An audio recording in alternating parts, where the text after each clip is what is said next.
tiada rasa takut dari orang-orang kafir untuk mengganggu kita. 9 negara Arab berada di samping Palestin.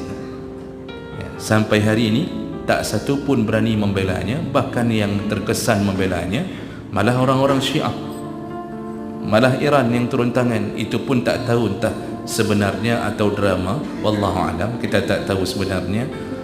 Jadi sungguh miris. Mesir itu, Rafah itu langsung perbatasannya dengan Mesir, malah dipagarinya dengan kawat berduri agar orang Palestin tak masuk ke Mesir. Inilah yang telah dikabarkan Nabi. Begitu mirisnya setiap tayangan video yang datang, kita pun tak berani lagi melihatnya, karena kita tahu kita tak mampu menolong mereka.